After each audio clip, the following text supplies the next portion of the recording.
Welcome. मैं Radha Krishna ID के coaching campus के यूट्यूब चैनल पर आप सभी का स्वागत करता हूं। आज हम लोग टाइम टेबल के हिसाब से इकोनॉमी पढ़ रहे हैं, जिसमें ध्यान देंगे मेरी बात कि इसके पहले इकोनॉमी की 2 क्लासेस हो चुकी हैं, 2 लेक्चर हो चुके हैं। आज इकोनॉमी का तीसरा लेक्चर है। ठीक, तो इकोनॉमी के तीसरे लेक्चर में हम लोग क्या पढ़ेंगे, ध्यान देंगे। हम लोग बेसिकली यहाँ पर भारतीय अर्थव्यवस्था के बारे में पढ़ रहे हैं, है ना। ये भारत देश है, इस देश की अर्थव्यवस्था के बारे में पढ़ रहे हैं। ध्यान देंगे, आज की क्लास में हम लोग पढ़ेंगे क्या, अगला 1 मिनट के अंदर क्लियर हो जाएगा। ध्यान दीजिएगा, अर्थव्यवस्था जो है इसके अंतर्गत हमें धन के आवागमन के बारे में समझना होता है कि किस तरीके से संपत्ति आ रही है और कैसे जा रही है। ठीक, तो अब अगर किसी भी अर्थव्यवस्था के बारे में पढ़ना है, सपोज दैट आपका घर ही है, आपके अपने घर के अर्थव्यवस्था के बारे में पढ़ना है, तो अर्थव्यवस्था जानने के लिए आपको आय जानना आवश्यक होगा कि आपके घर की आय कितनी है। और जब तक आप आय नहीं जानेंगे तब तक आप अपने यहां के व्यवस्था सही नहीं कर पाएंगे। व्यवस्था सही करने के लिए आय जानना जरूरी है, और आय आप तब निकाल पाएंगे जब आपके यहां जो चीज आप पैदा कर रहे हो उस चीज का आपको दाम पता हो। दाम तब आप पता कर पाओगे जब आपको मांग पता हो और पूर्ति पता हो। ठीक, तो देखिए, अर्थव्यवस्था के बारे में जानना है, हमने मांग पढ़ लिया, पूर्ति पढ़ लिया, और दाम कैसे निकालते हैं उसको हमने जो है पता कर लिया है पिछली क्लासों में। आज का जो मुख्य टारगेट होगा आज की क्लास का, वो होगा आय निकालना। ठीक, किस तरीके से हम लोग कैलकुलेशन करते हैं आय की, इनकम का कैलकुलेशन किस तरीके से करेंगे अर्थव्यवस्था की, उसके बारे में हम लोग पढ़ेंगे। और जैसे ही हम लोग आय पढ़ लेंगे तब हम लोग प्रवेश करेंगे भारतीय अर्थव्यवस्था के बारे में समझने के लिए। ठीक, तो आय में basically GDP, GNP, NNP, NI, PCI वगैरह ये सब पढ़ते हैं। ठीक, तो उन सब के बारे में चर्चा करेंगे। क्विक रिवीजन करते हुए विद इन 5 मिनट हम लोग इन चीजों को जो पिछले 2 क्लास में हमने पढ़ा हुआ है उसको 5 मिनट में रिवाइज करते हुए आगे बढ़ेंगे, जिससे कि आपको समस्या ना हो। ठीक है, और जो लोग पहली बार ट्यून कर रहे हैं, यानी कि पहली बार जो है अर्थव्यवस्था की क्लास कर रहे हैं, वो डिस्क्रिप्शन बॉक्स में, यानी कि इसी वीडियो के डिस्क्रिप्शन बॉक्स में पिछली 2 क्लासों का लिंक दिया हुआ है, यानी कि अर्थव्यवस्था की पहली क्लास का और दूसरी क्लास का लिंक दिया हुआ है। आप उस दोनों वीडियो को भी देखें तो तीसरा वीडियो बेहतर आपको समझ आएगा। क्लियर? तो आइए बढ़ते हैं।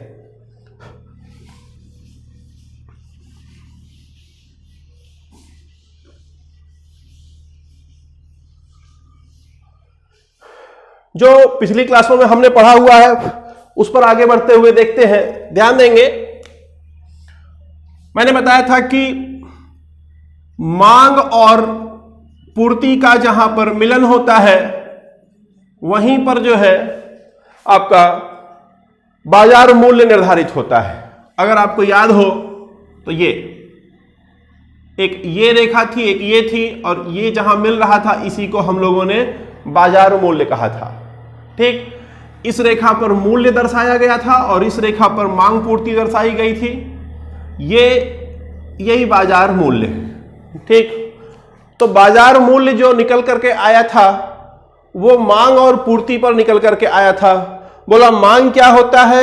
ध्यान देंगे, एक चीज मांग है और दूसरी चीज मांग का नियम है, फिर एक चीज पूर्ति है और दूसरी चीज पूर्ति का नियम है। इस दोनों चीज को बेहतर समझने के लिए आपको पिछला दोनों क्लास देखना ही पड़ेगा, है ना। बोलता है मांग क्या है? बोलता है कि कोई भी क्रेता या उपभोक्ता, क्रेता माने खरीदार, उपभोक्ता मतलब खाने वाला। बोलता है कोई भी क्रेता या उपभोक्ता किसी वस्तु को कितने रुपए में कितना खरीदना चाहता है, किसी वस्तु को कितने रुपए में, किसी निश्चित मूल्य पर जितना खरीदना चाहता है, खरीदता है या नहीं खरीदता है वो मायने नहीं रखता है, कितना खरीदना चाहता है वो मांग कहलाता है। और बेचने वाला यानी कि उत्पादककर्ता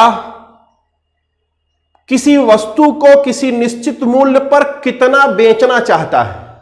जितना बेचना चाहेगा वो पूर्ति है, जितना खरीदना चाहेगा वो मांग है। खरीदे ना खरीदे, बेचे ना बेचे, दैट डजंट मैटर, लेकिन चाह क्या रहा है वही जो है मांग है और वही पूर्ति है। क्लियर है। फिर मांग का नियम कहता है कि अगर अन्य सभी कारकों को स्थिर मान लिया जाए तो जैसे ही किसी वस्तु का दाम बढ़ेगा वैसे ही उस वस्तु की मांग घट जाएगी। दाम बढ़ेगा मांग घटेगी, दाम घटेगा मांग बढ़ेगी अगर अन्य सभी कारक स्थिर मान लिए जाए। और पूर्ति में बोलता है दाम बढ़ेगा तो पूर्ति बढ़ेगी और अगर दाम घटेगा तो पूर्ति घटेगी अगर अन्य सभी कारक स्थिर मान लिए जाए। तो ये मांग और पूर्ति का नियम है। इसको डिटेल में समझने के लिए आप पिछली दोनों क्लास देखें। क्लियर है। डिस्क्रिप्शन बॉक्स में नीचे मैंने लिंक दिया हुआ है, आप नीचे क्लिक करेंगे डिस्क्रिप्शन पर, वहां पर 2 लिंक मिलेगा, आप उसको क्लिक करके देख सकते हैं। ठीक, आगे बढ़ते हैं। अब देखिए, जब आप किसी वस्तु का बाजार मूल्य निकाल लेते हैं तो ध्यान देंगे मेरी बात को, क्योंकि ये बड़ा ही इंपॉर्टेंट सेगमेंट है, ये आज पूरा पूरा इस्तेमाल होगा, है ना। ध्यान दीजिएगा। बोलता है कि किसी भी वस्तु का जो मूल्य है, जिसे हम लोग दाम भी कहते हैं, प्राइस भी कहते हैं, बोलता है मूल्य 2 तरह का होता है। एक मूल्य होता है लागत मूल्य। लागत मूल्य को अंग्रेजी में फैक्टर कॉस्ट कहते हैं, फैक्टर कॉस्ट। और दूसरा होता है मार्केट मूल्य, यानी कि बाजार मूल्य, यानी कि मार्केट प्राइस। ठीक, बाजार मूल्य के बारे में बोलता है कि बाजार मूल्य 2 तरह का होता है। एक होता है आधार वर्ष के आधार पर और दूसरा होता है वर्तमान वर्ष के आधार पर। ठीक है। ये कॉन्सेप्ट अगर आप नहीं समझेंगे तो आप कभी भी आय नहीं निकाल पाएंगे। ठीक है। अगर आप इनकम पढ़ना चाहते हैं, अगर आप आय पढ़ना चाहते हैं, आय निकालना जानना चाहते हैं देश का या अपने घर का या परिवार का या कहीं का भी, तो जब तक आप ये नहीं समझोगे तब तक क्लियर नहीं होगा। ठीक, तो ध्यान देंगे बेटा, यहां पर बात समझिए हमारी कि किसी वस्तु का जो उसमें लागत लगता है वो लागत मूल्य हो गया।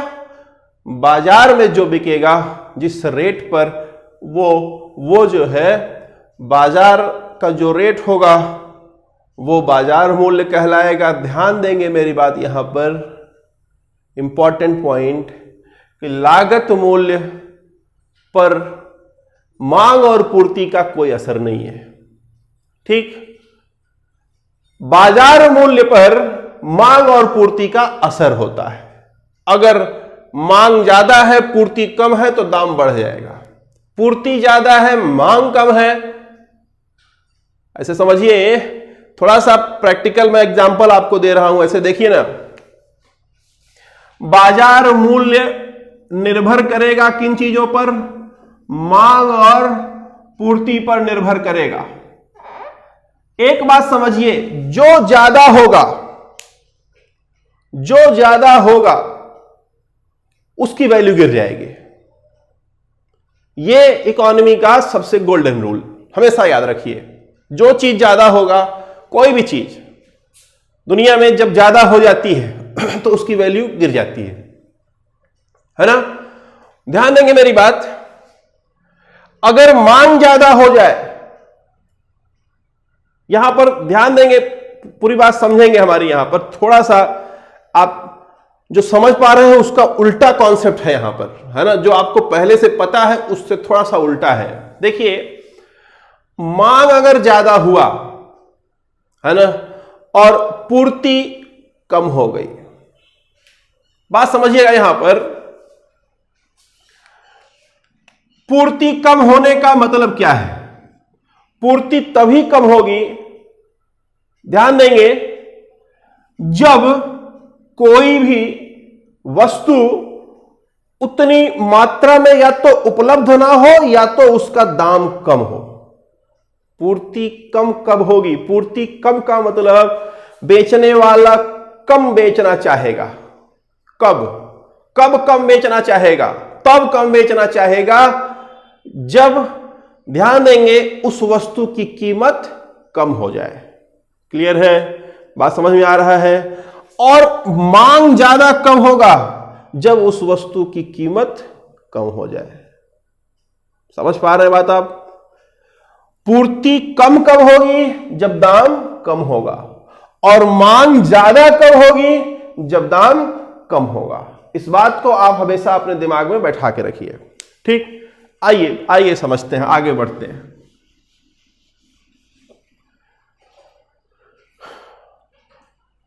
एक एग्जाम्पल मैंने पिछली क्लास में भी दिया था कि अगर बाजार को स्वतंत्र छोड़ दिया जाए, रेगुलेट ना किया जाए सरकार द्वारा नियंत्रित या नियंत्रित नहीं, सरकार द्वारा नियमित ना किया जाए, रेगुलेट ना किया जाए, तो क्या होगा? ध्यान देंगे मेरी बात। अगर मान लो कि इस साल गेहूं अभी कट रहा है ना, मान लो कि सबके घर में 100 क्विंटल पर हाउस होल्ड, 100 क्विंटल पर घर के हिसाब से गेहूं पैदा हो गया, और गेहूं की मात्रा ज्यादा हो गई, है ना, मात्रा ज्यादा हो गई, दाम ऑटोमेटिक कम हो जाएगा। पता लगा कि 100 रुपया क्विंटल बिक रहा है ना, इसका जो दाम है वो 100 रुपए क्विंटल हो गया। अब 100 रुपए क्विंटल हो गया तो टोटल इसने कितना कमाया? ये देखो 10,000 रुपए इसने कमाया। 100 क्विंटल पैदा किया, 100 रुपए के रेट से बेचा, 10,000 रुपया इसको अर्निंग हुई। इसमें लागत भी लगी हुई है ना। पता लगा मेहनत खूब किया, सब कुछ किया, पैदावार ज्यादा हो गई, खुश था, लेकिन जब बेचने गया तो पता लगा कि 10,000 में बिक रहा है, उसका घाटा हो गया है। अगली बार गुस्सा हो गया, अगली बार वो नहीं बोएगा, अगली बार केवल 10 क्विंटल गेहूं बोएगा, मतलब 10 क्विंटल गेहूं पैदा करेगा, कम पैदा करेगा, और इस 10 क्विंटल को बेचने ले जाता है तो पता चलता है कि 1 लाख रुपया या 10,000 रुपया क्विंटल हो गया है ना। 10,000 रुपया क्विंटल गेहूं हो गया है। क्यों? क्योंकि उसकी मात्रा कम हो गई है। ध्यान देंगे, जब मात्रा कम होगी तो ऑटोमेटिक रेट बढ़ेगा। ठीक, तो 10 क्विंटल अगर उसने पैदा किया, सबके यहां पर कम पैदा हुआ गेहूं, जब सबके यहां गेहूं कम पैदा होगा तो उसकी डिमांड बढ़ जाएगी, रेट उसका बढ़ जाएगा, रेट बढ़ जाएगा, तो पता लगा कि ये इतने में ही 1 लाख रुपया कमा लिया।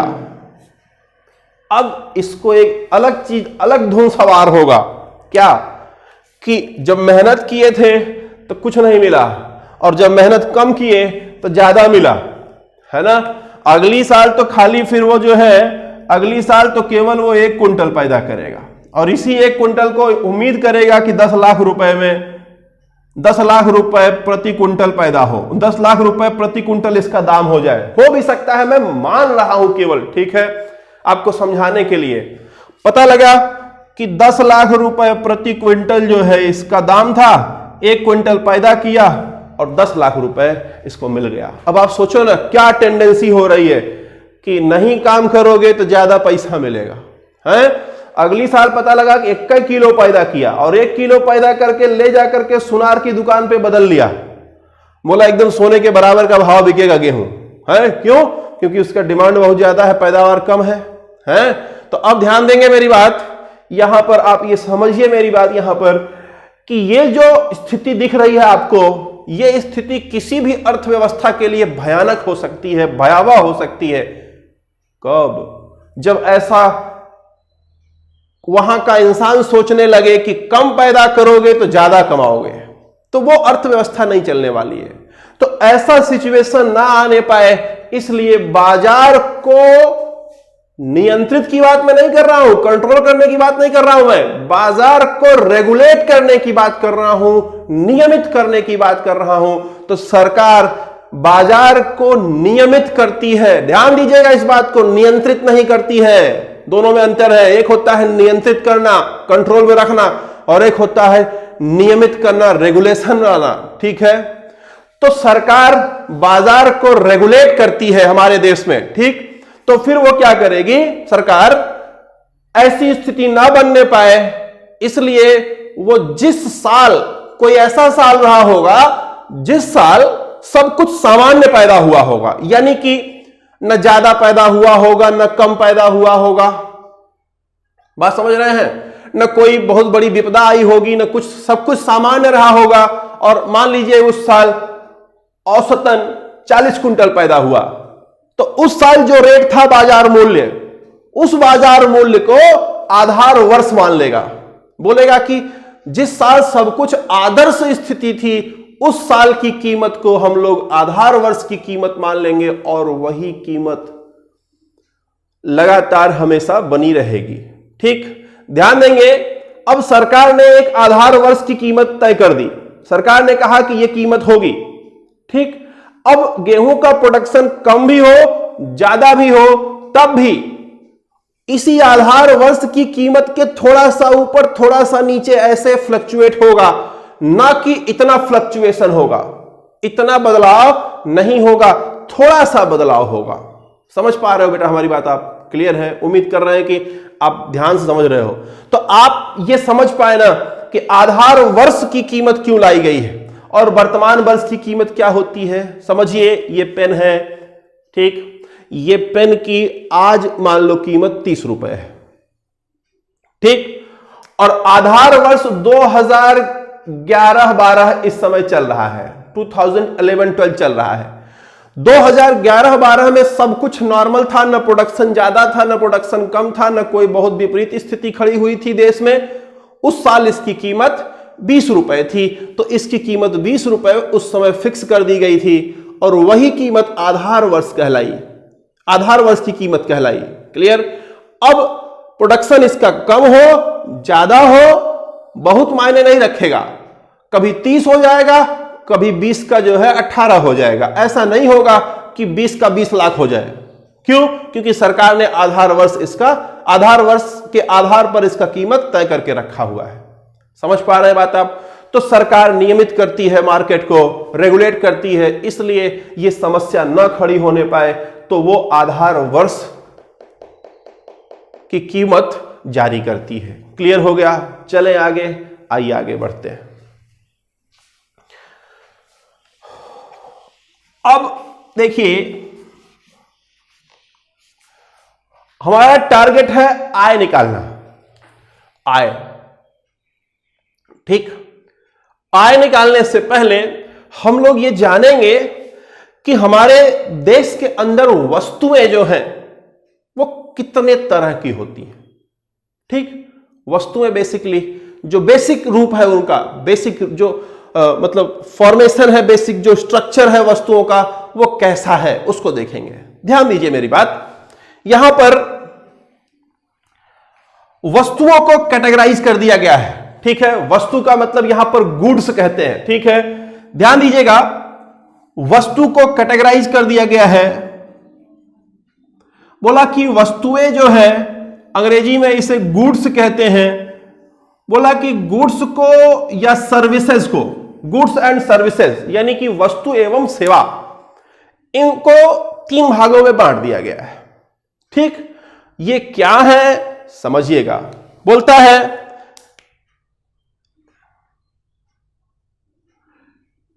एक बोलता है कि उत्कृष्ट वस्तु होती है। ठीक, एक होता है सामान्य वस्तु होती है और एक होता है निकृष्ट वस्तु होती है। निकृष्ट वस्तु ही आपके इम्तिहान में बार बार पूछता है। इस निकृष्ट वस्तु की खोज गिफिन नामक व्यक्ति ने की थी, इसलिए इसे गिफिन गुड्स भी कहा जाता है। यह इंपॉर्टेंट है, समझिएगा। ध्यान दीजिए, हमें आय निकालना है। आय निकालने के पहले हमने जान लिया कि दाम कैसे निकालते हैं। अब दाम किसका निकालने जाएंगे? दाम किसी वस्तु का निकालेंगे, किसी सेवा का निकालेंगे, है ना। कोई प्रोडक्ट होगा उसका दाम निकालेंगे, या हम कोई सेवा दे रहे हैं, ठीक है, सर्विस दे रहे हैं, पढ़ा रहे हैं, या मतलब जो है कुछ भी, कोई भी सर्विस दे रहे हैं, तो उस सर्विस का पैसा हम लेते हैं। तो दो का हमें जो है वस्तु और सेवा को हमें समझना पड़ेगा कि किस तरीके की वस्तु और सेवा होती है। ध्यान दीजिए, बोलता है कि वस्तुओं को तीन भागों में बांटा जाता है, उत्कृष्ट, सामान्य और निकृष्ट।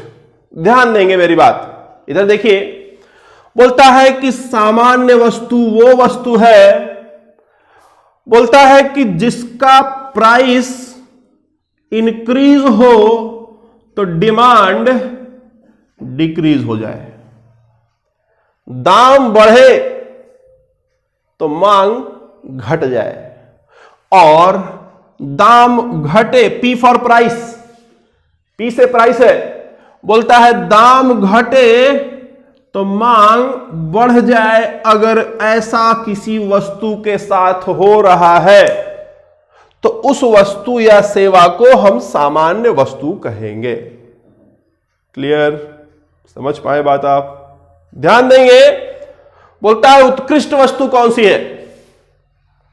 बोलता है उत्कृष्ट वस्तु वो वस्तु है जिसका प्राइस बढ़ने के बाद भी, ध्यान दीजिएगा, बोलता है प्राइस बढ़े उसके बाद भी डिमांड में कोई कमी ना हो।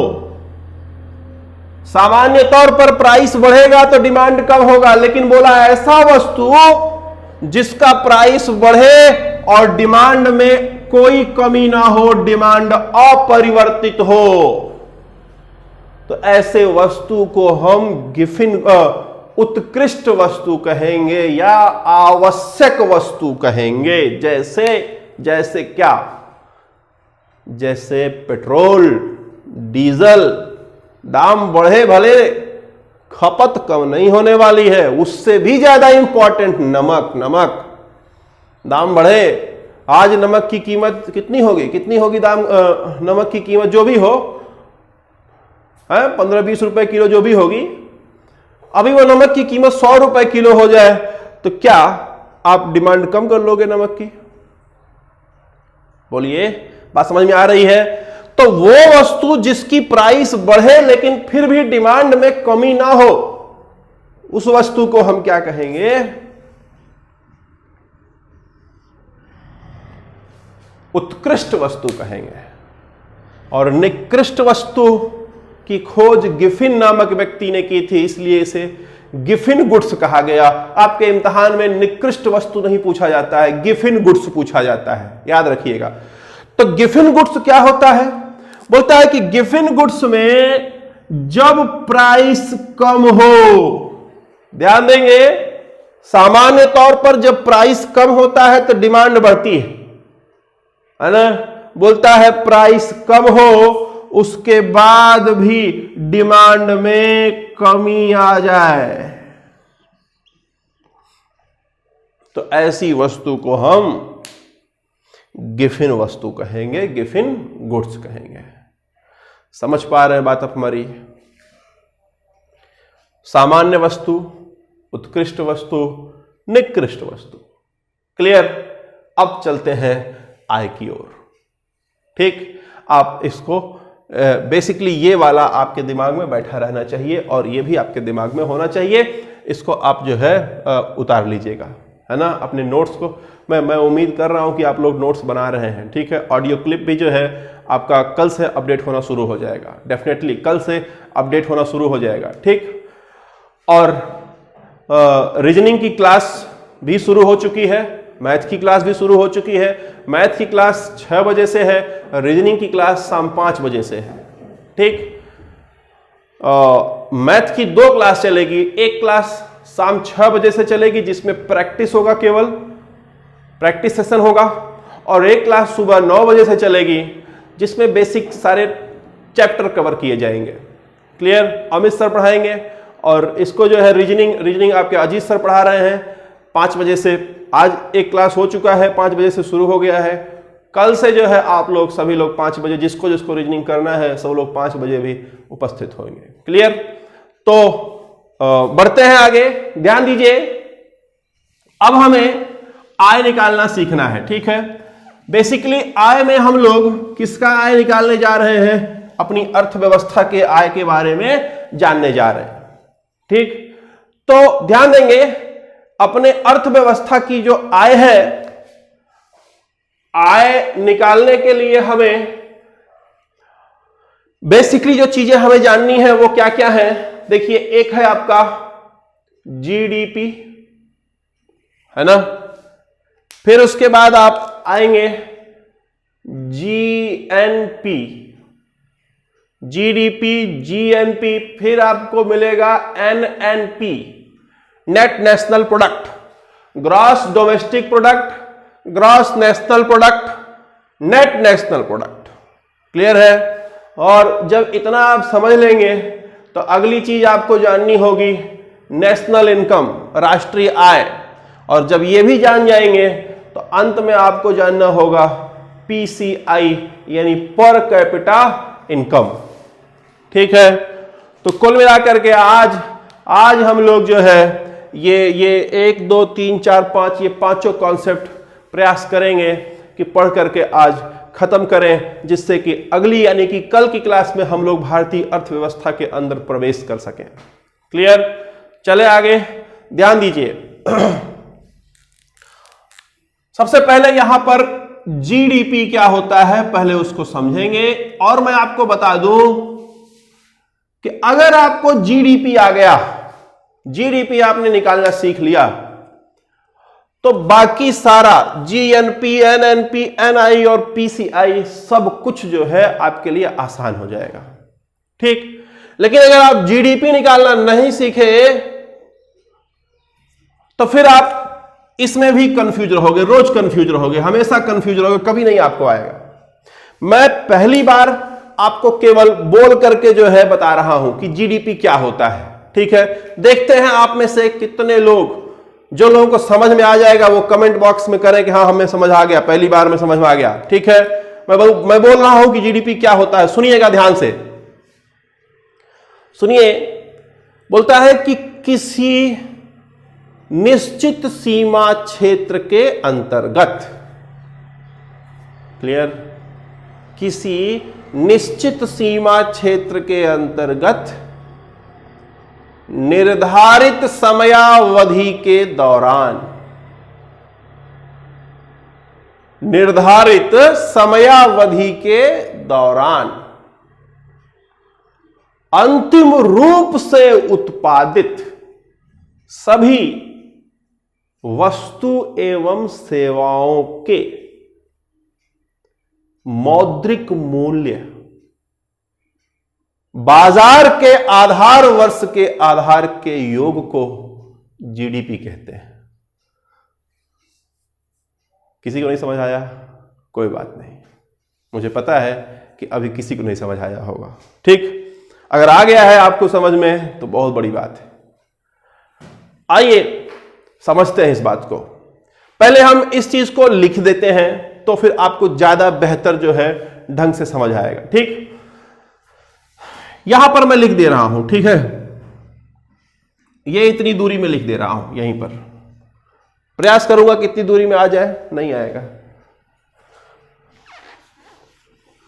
ध्यान देंगे, बोलता है कि जीडीपी के बारे में यहीं पर लिख देता हूं मैं। बोलता है कि किसी निश्चित, ध्यान देंगे, पूरा एकदम समझते जाएंगे। देखते हैं कितने लोग ऐसे हैं जो मेरे लिखते समय जो है समझ जाते हैं। किसी निश्चित सीमा क्षेत्र के अंतर्गत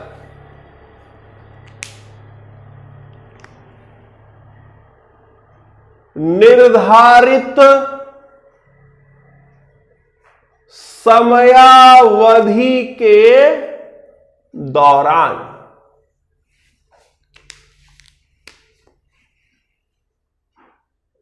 अंतिम रूप से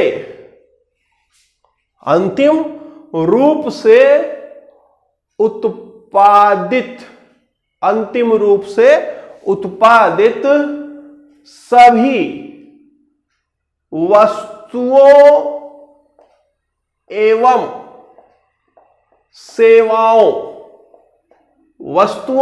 सेवाओं के मौद्रिक मूल्य मौद्रिक मूल्य लिखा हुआ है, उसके आगे ब्रैकेट लगा रहे हैं। मौद्रिक मूल्य आधार वर्ष के आधार पर, ब्रैकेट बंद, मौद्रिक मूल्य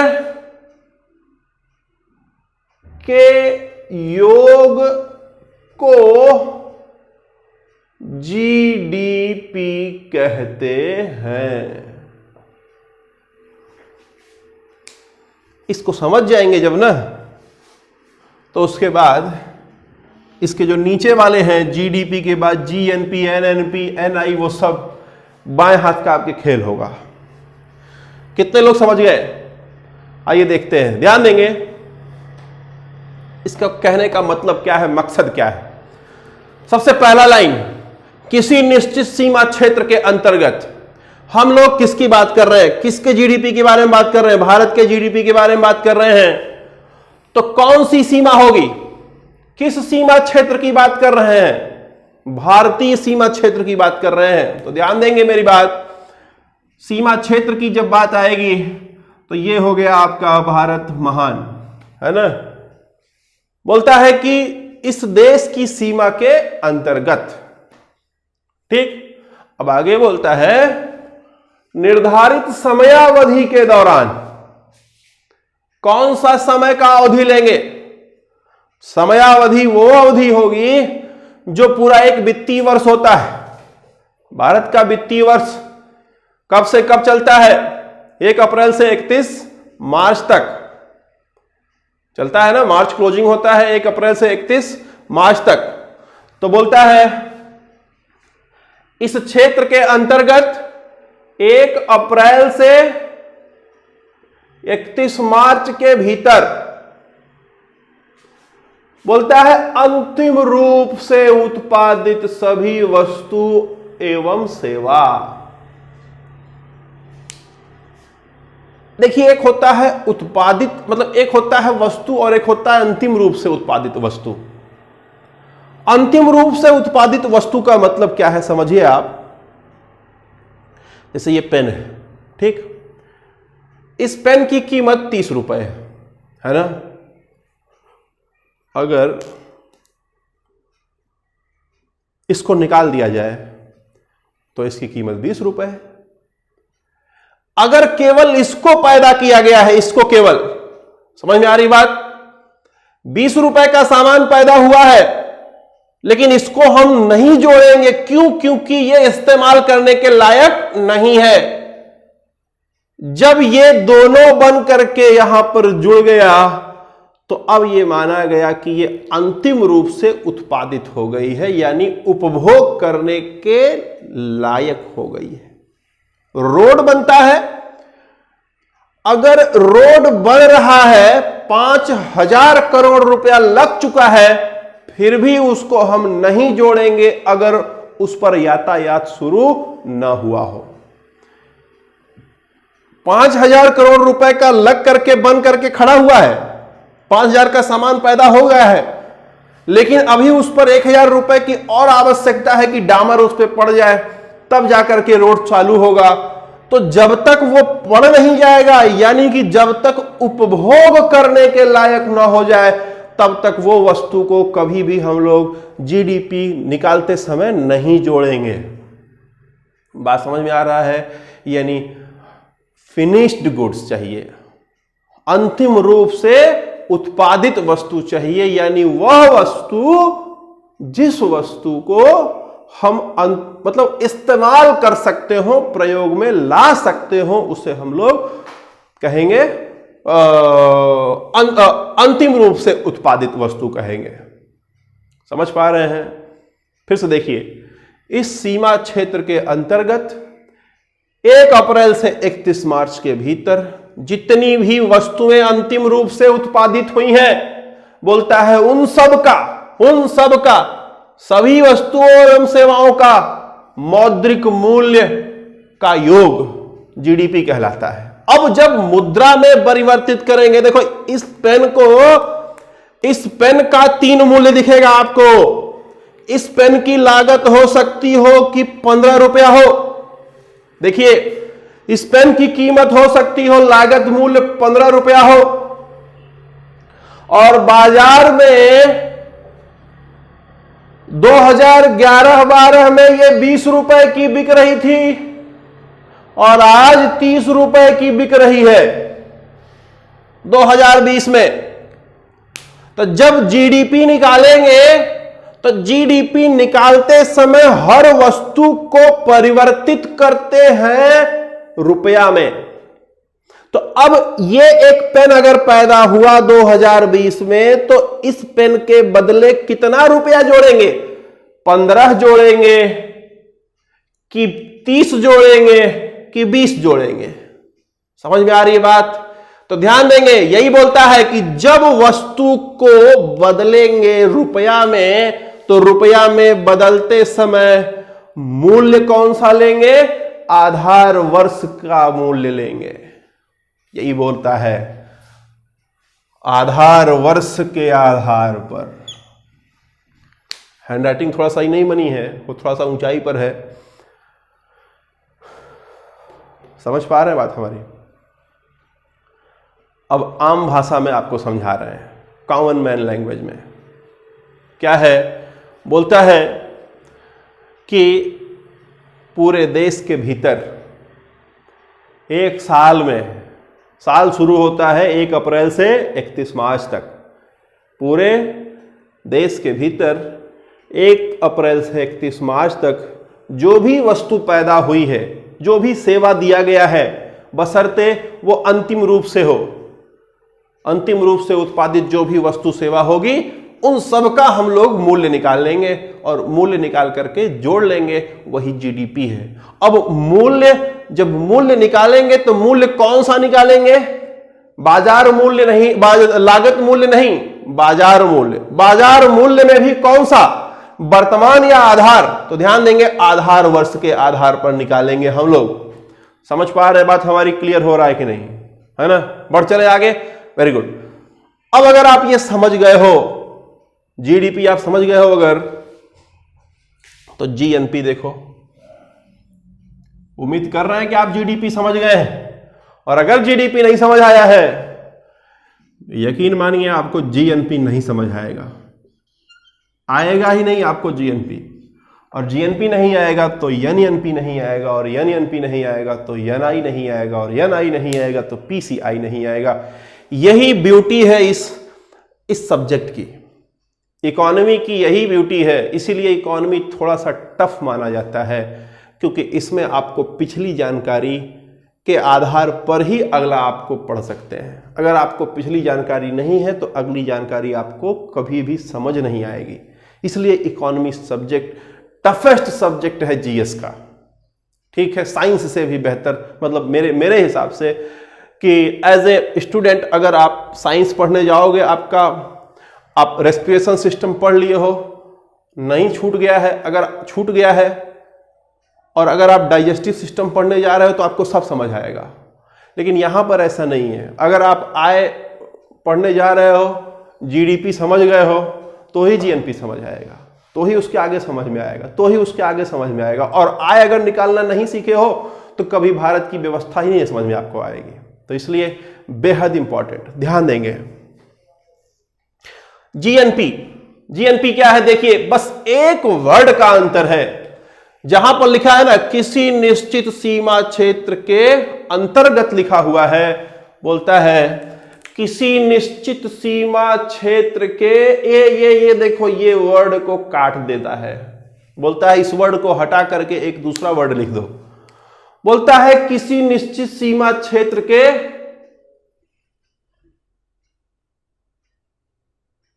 नागरिकों द्वारा,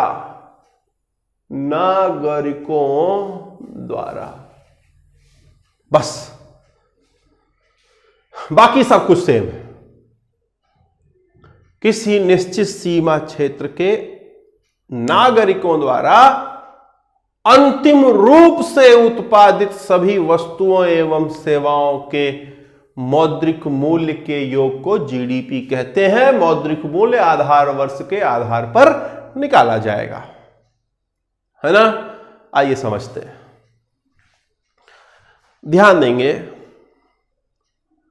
जब आप जीडीपी निकाल रहे थे तो देखिए ना, इस देश के भीतर, समझेंगे तभी क्लियर होगा, इस देश के भीतर अगर कोई विदेशी आदमी है, मान लो पाकिस्तानी आदमी यहां पर आया हुआ है और मान लो बिस्किट बना करके बेचता है, ठीक। तो देखिए पाकिस्तानी आदमी है ना, पाकिस्तान से आया हुआ है और बिस्किट बना रहा है भारत में। जब जीडीपी निकालेंगे तो जीडीपी निकालते समय क्या बोला था, सीमा क्षेत्र के अंतर्गत।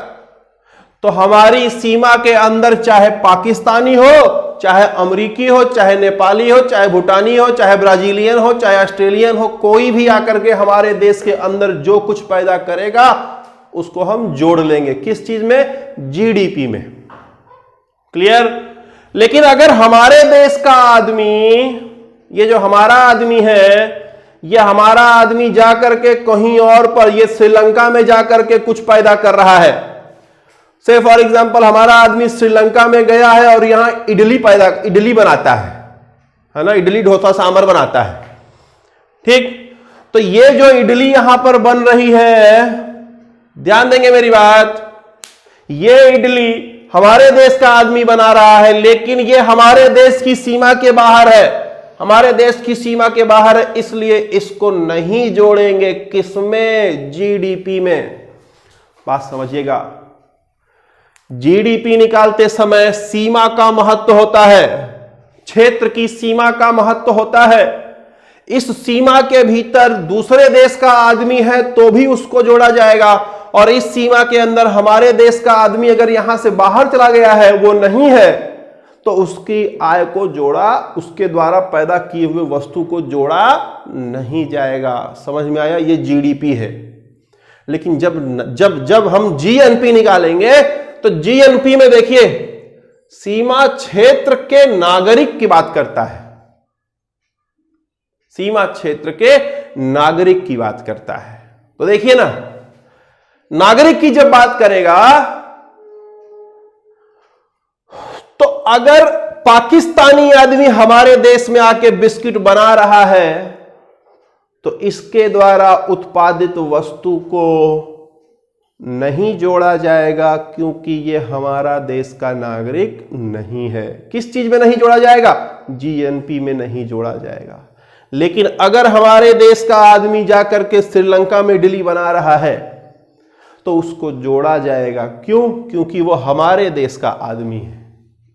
नहीं समझे बात, हमारे देश का आदमी दुनिया के कहीं भी कोने में पैदा करेगा, उसको जोड़ लिया जाएगा, और दूसरे देश का आदमी हमारे देश में आकर के कुछ भी पैदा कर रहा होगा, उसको हटा दिया जाएगा। उसे कहेंगे जीएनपी। जीएनपी को कहते हैं ग्रॉस नेशनल प्रोडक्ट। समझ पा रहे हैं बात हमारी आप, ग्रॉस नेशनल प्रोडक्ट। ध्यान देंगे, ग्रॉस नेशनल प्रोडक्ट का मतलब अगर आप ये समझें तो बोलता है GDP minus X plus Y.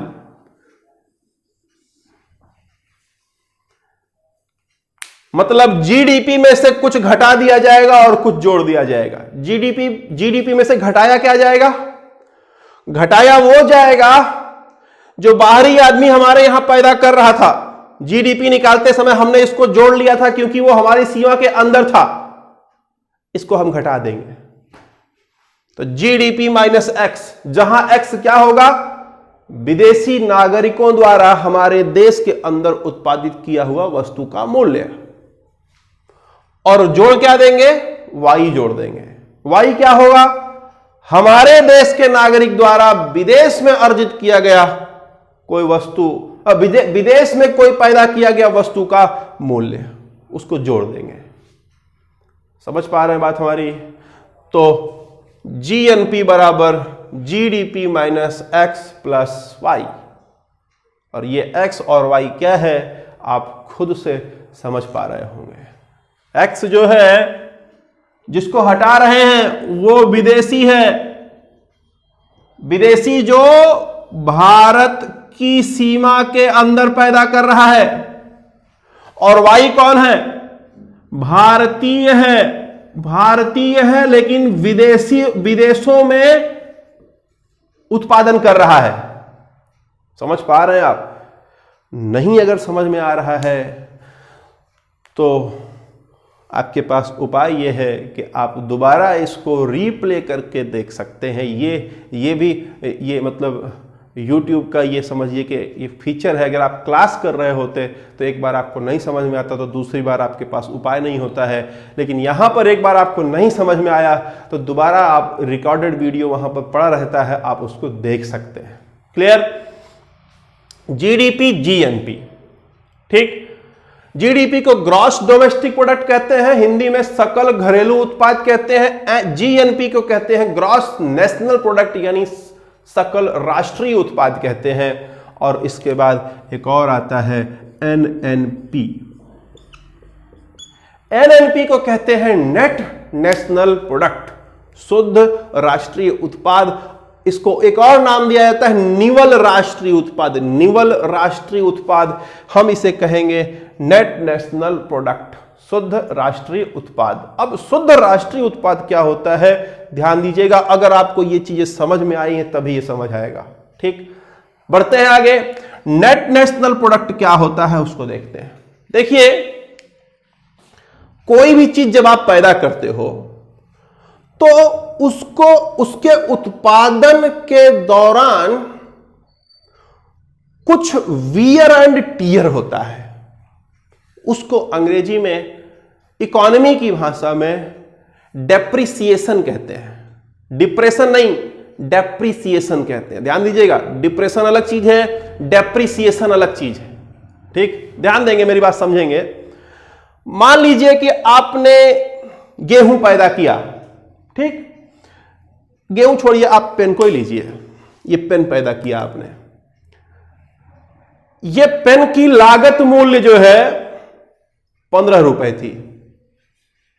ठीक, पेन का आधार वर्ष का कीमत 20 रुपया था, वर्तमान वर्ष का कीमत 30 रुपया था। जब आप जीडीपी निकाल रहे थे या जीएनपी निकाल रहे थे तो आपने ये 20 रुपए जोड़ लिया। क्लियर? लेकिन एक बात समझो कि इसको पैदा करने में जो मशीन लगी होगी वो मशीन पुरानी हुई होगी कि नहीं, उस मशीन में घिसावट आई होगी कि नहीं, घिसावट आई होगी कि नहीं। समझ पा रहे बात हमारी? या आप ये कहिए उस मशीन में कुछ टूट फूट हुआ होगा कि नहीं हुआ होगा? बिल्कुल हुआ होगा, डेफिनेटली हुआ होगा। तो जब किसी चीज से आप पैदा कर रहे हो बार बार कोई चीज, तो जिस चीज से आप पैदा कर रहे हो उसमें कोई ना कोई घिसावट आएगी।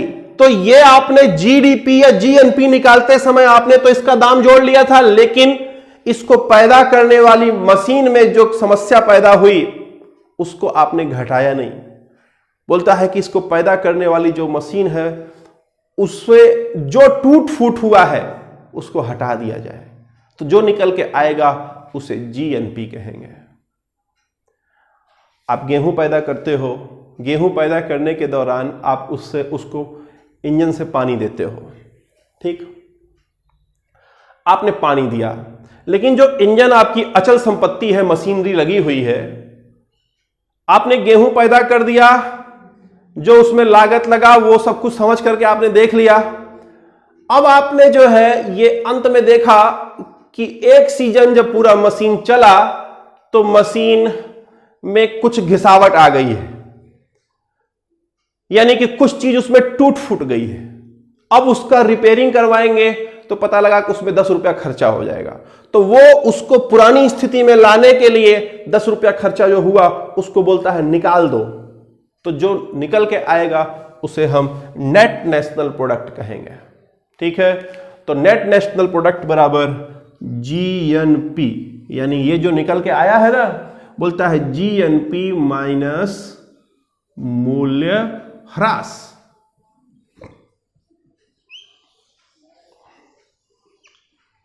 समय नहीं है ज्यादा, लगभग 50 मिनट का क्लास हो चुका है, इसलिए हम लोग जो अगला हमारा कॉन्सेप्ट है राष्ट्रीय आय और पर कैपिटा इनकम, ये कल की क्लास में मैं आपको बताऊंगा कि राष्ट्रीय आय क्या होती है, कैसे निकाला जाता है, पर कैपिटा इनकम कैसे निकाला जाता है। ध्यान देंगे, इसको आप एकदम तैयार करके आएंगे और कल कलम कॉपी लेके बैठेंगे, ठीक है। और कल मैं आपको ऑडियो क्लिप भी दूंगा जिसमें आप जो है अपना लिख भी सकेंगे। क्लियर है? तो उम्मीद करते हैं कि चीज़ें आपको समझ में आ रही हैं। इसको आप जो है बना लीजिएगा। कल जब आपको राष्ट्रीय आय पढ़नी होगी तो बिना इसके पढ़े आप राष्ट्रीय आय नहीं पढ़ पाओगे, इसलिए इसको रिवाइज करके आप 7 बजे मिलेंगे हम लोग फिर। क्लियर है? उम्मीद करते हैं कि चीज़ें आपको बेहतर समझ में आ रही हैं और मैं चाहूँगा कि देखिए अब शुरुआत हो गई है सारे सब्जेक्ट की। जीएस के सारे सब्जेक्ट चल रहे हैं, हिस्ट्री भी जो है कल परसों में चलना शुरू हो जाएगी, मैथ शुरू हो चुका है, रीजनिंग शुरू हो चुका है, आज ही से 5 बजे से रीजनिंग शुरू हो गया है, मैथ 6 बजे शुरू हो रहा है, मैथ की एक और क्लास चलेगी जो मॉर्निंग में 9 बजे से चलेगी, ठीक। तो आप देखिए सारे सब्जेक्ट चलने शुरू हो गए हैं और मैं आपसे ये रिक्वेस्ट करूँगा कि सबको जो है ये शेयर करें, खास करके वो बच्चे जो अभी इंटरमीडिएट में का इम्तहान दिए हुए हैं, वो लोग अभी तैयारी करना चाह रहे होंगे तो उन लोगों को ये रास्ता बताएं कि हाँ आईडी के कोचिंग कैंपस का ये जो है चीज़ें चल रही हैं। देखिए है क्या कि आप ही लोग, मैं बार बार कहता हूँ कि आप ही लोग तो हैं जो हमारे ब्रांड एम्बेसडर हैं। आप ही बताएंगे कि आईडीके में किस तरीके की पढ़ाई होती है, आप ही बताएंगे कि हमारे लिए मतलब कि हम लोग किस तरीके से आपके पीछे मेहनत करते हैं, ठीक है। तो उम्मीद करते हैं कि आप लोग इसको अधिक से अधिक लोगों के पास पहुंचाएंगे। Thank you class.